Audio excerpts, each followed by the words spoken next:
주보 9페이지에 미리 누린 엘리야입니다. 열왕기상 19장 5절부터 7절까지 제가 읽겠습니다. 로뎀나무 아래에 누워 자더니 천사가 그를 어루만지며 그에게 이르되 일어나서 먹으라 하는지라. 본즉 머리맡에 숯불에 구운 떡과 한 병 물이 있더라. 이에 먹고 마시고 다시 누웠더니 여호와의 천사가 또 다시 와서 어루만지며 이르되 일어나 먹으라. 내가 갈 길을 다 가지 못할까 하노라 하는지라. 아멘. 오늘 주신 강단 말씀은 성령의 인도를 받아라 말씀을 주셨습니다. 그래서 진리의 성령이 오시면 그가 너희를 모든 진리 가운데로 인도하시리니 그가 스스로 말하지 않고 오직 들은 것을 말하며 장래일을 너희에게 알리시리라.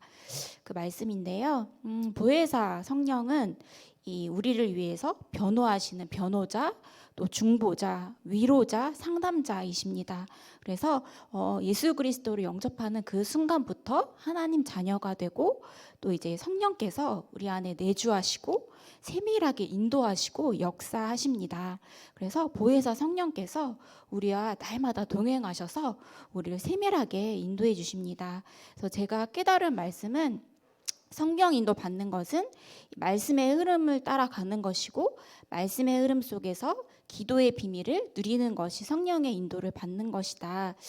말씀을 붙잡았습니다. 오늘은 엘리야 그 말씀인데요.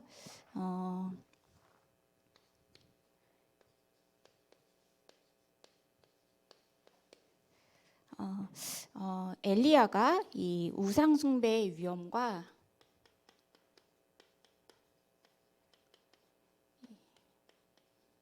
또 재앙을 미리 알고 전했습니다.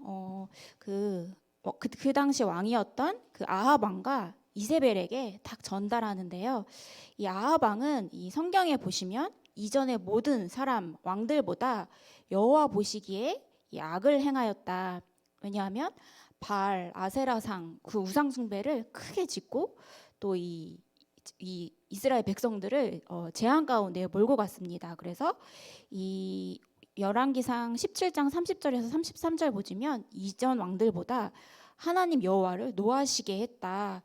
그래서 이 왕 한 명이 또 대통령 한 명이 이 우상 숭배에 빠지면 그렇게 위험한 것입니다.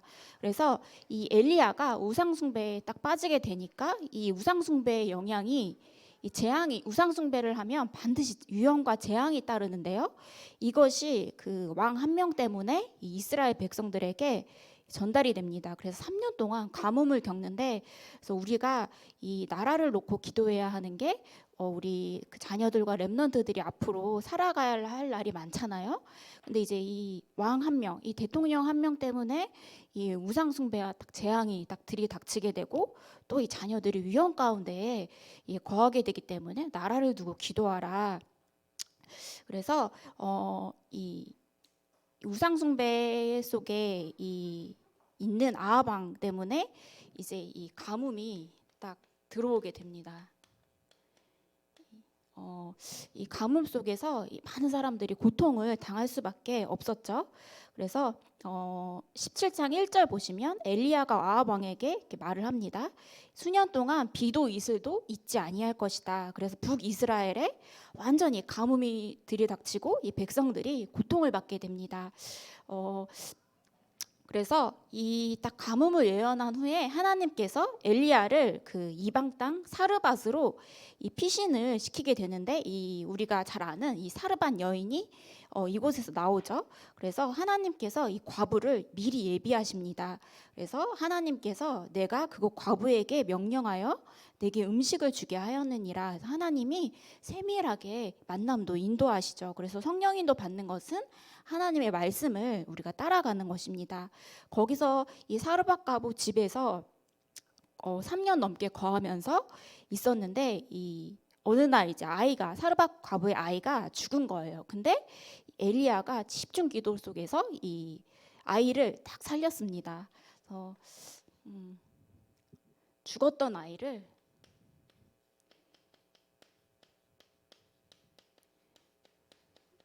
기도를 통해서 딱 살리게 되고요. 그리고 또 이 바알 아세라 선지자 750명을 싹 다 죽이면서 이 가뭄을 딱 그치게 했습니다. 그래서 750명을 이 하나님이 다 살려두지 말고 다 죽여라 말씀하신 거는 우상 숭배의 잔재가 조금이라도 남으면 또 그 우상 숭배가 전달되기 때문에 한 명도 남기지 말고 다 죽였죠. 그래서 우리가 이 우상 숭배에 관련된 모든 것을 다 이 뿌리를 뽑아야겠죠. 그래서 이 우상 숭배가 얼마나 위험한가, 얼마나 이 땅에 재앙을 임하게 하는가를 볼 수가 있습니다.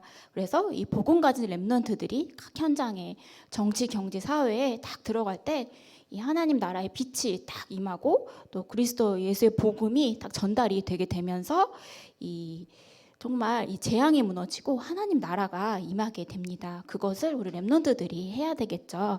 그래서 엘리야가 이 갈멜산 영적 싸움에서 승리했습니다.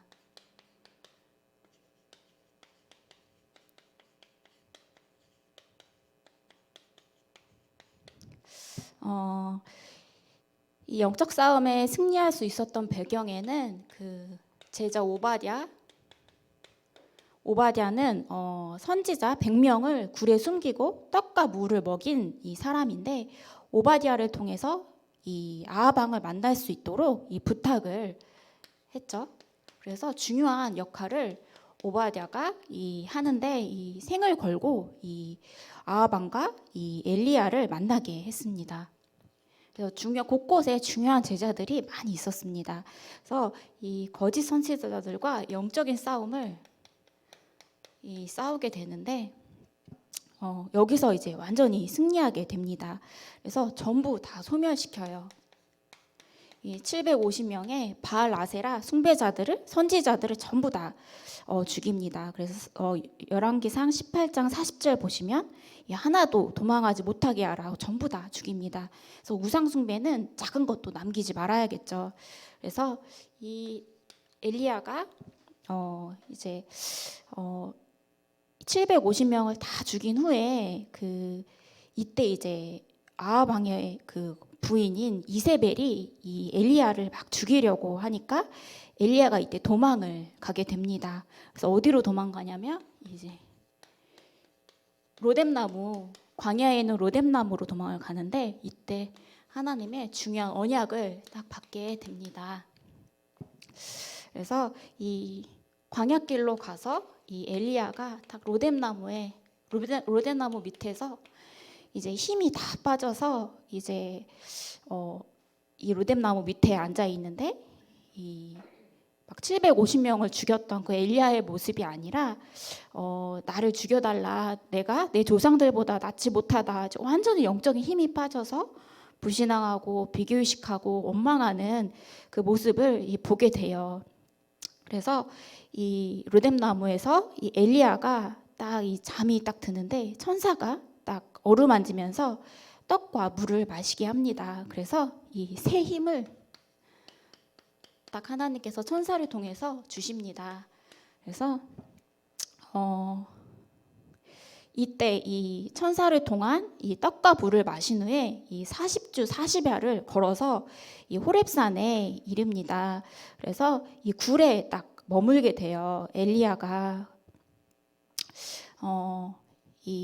엘리야는 그 전에도 하나님의 중요한 사명을 받았지만 진짜 중요한 사명을 받았을 때는 딱 호렙산에서 하나님과 홀로 독대할 때, 그리고 딱 힘이 빠져서 나 아무것도 못하겠다 할 때 그때 하나님은 새 힘을 주시고 딱 새로 시작하셨습니다.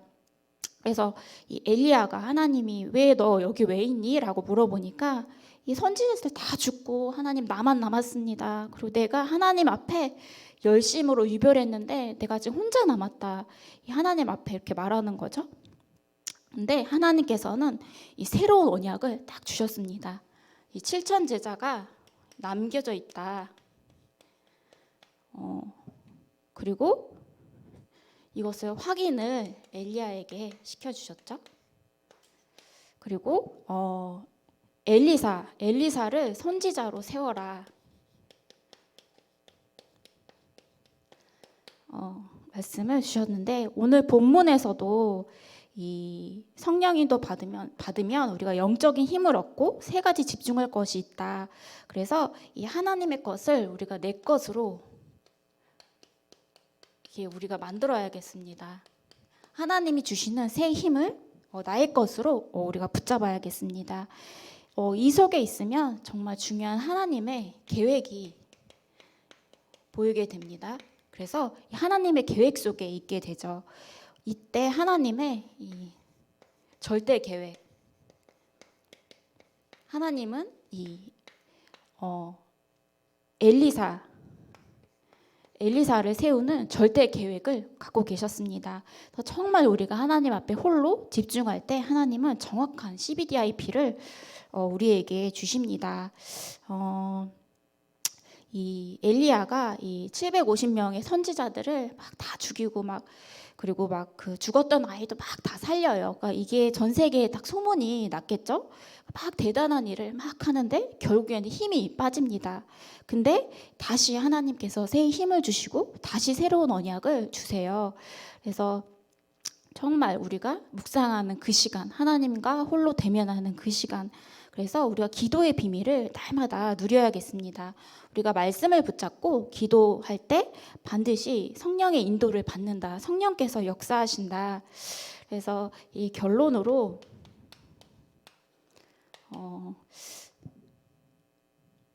야고보서 5장 17절 보시면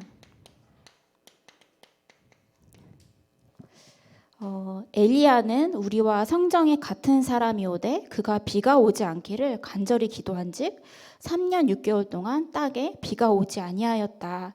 엘리야는 우리랑 똑같은 성정을 가진 사람이다.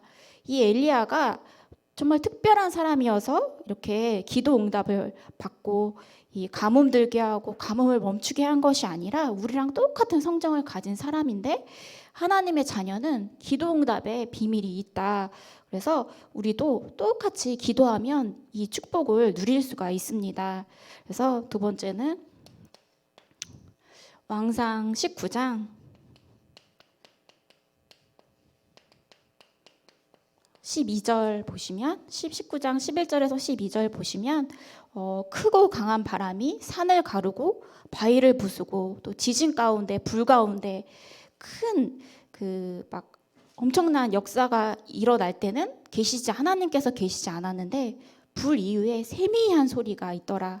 이 세미한 소리 정말 엘리야가 막 거짓 선지자들과 싸우고 죽었던 아이를 살리고 대단한 일을 할 때는 하나님의 음성이 없었는데 이 호렙산에서 로뎀나무에서 홀로 하나님과 독대할 때 그때 하나님의 음성에 귀를 기울일 때 세미한 소리가 그때 있게 됩니다. 그래서 우리가 날마다 하나님 앞에 말씀을 붙잡고 집중 기도 속에서 또 묵상 속에서 이 말씀이 나에게 편집되고 또 설계되고 기도가 설계되고 현장이 디자인되는 그 축복을 우리가 누려야겠습니다. 그래서 우리가 한 주 동안 말씀 붙잡고 이 말씀 안에서 기도가 되어지고 또 그걸 붙잡고 현장에서 승리하는 성령인도 받는 태영아 부모님들 되시기를 기도하겠습니다. 제가 기도하고 마치겠습니다. 주는 그리스도이시오 살아계신 하나님의 아들이십니다. 모든 문제 해결자이십니다. 하나님 아버지 감사를 드립니다. 우리를 하나님 자녀로 삼아주시고 또 성령께서 내주 역사 인도하시니 감사를 드립니다. 날마다 예수 그리스도 안에 거하게 하여 주시옵소서. 그래서 말씀 붙잡고 깊은 기도 속에서 현장을 살리고 또 가정을 살리는 그 축복을 우리가 누리게 하여 주시옵소서. 권세 있는 주 예수 그리스도 이름으로 기도합니다. 아멘.